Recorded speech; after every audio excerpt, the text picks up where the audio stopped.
అంశాలతో కూడిన ఒక అమరావతిని సృష్టించి ఈ అమరావతి ఎదిగితే భవిష్యత్తులో గుంటూరుని యాడ్ చేద్దాం, విజయవాడని యాడ్ చేద్దాం. ఇది ఆ రైతులకి యాక్సెప్టబుల్లే. ఎందుకు? వాళ్ళ మార్కెట్ డౌన్ అవుతుంది. వాళ్ళ మార్కెట్ ఇప్పుడు కనుక ఇవన్నీ కలిపేస్తే ఇక అక్కడ కొనరు, ఇటు కొంటారు అన్నటువంటిది. కానీ ఆ 29 గ్రామాల్లోనే ఉంటే అక్కడికి వచ్చి ఎందుకు కొంటారు ఎవరైనా సరే? చట్ట పద్ధతి వల్ల అక్కడ భూముల ధరలు గానీ భూముల డిమాండ్ గానీ అన్న పెరిగే అవకాశం ఉంటుందా?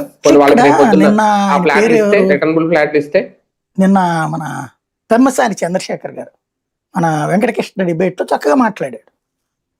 ఒక రాజధాని అంటే అది ఒక రన్నింగ్ ప్రాసెస్. 2 ఏళ్లలో కొన్ని రోడ్లు వేస్తాం, కొన్ని బిల్డింగ్లు వేస్తాం, అంతేగాని హైదరాబాద్ అయిపోతుంది అనే అమాయకత్వంలో వద్దని చెప్పాడు. ఇప్పుడు వీళ్ళు అది గుర్తు పెట్టుకోవాలి.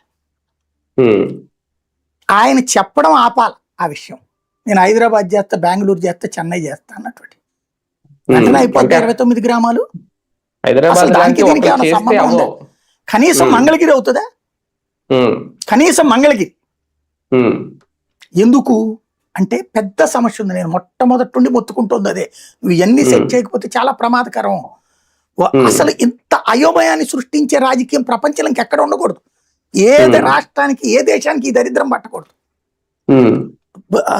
కేవలం మీడియా ప్రచారాలతో, సోషల్ మీడియా ప్రచారాలతో బ్రతికేస్తున్నాం మనం.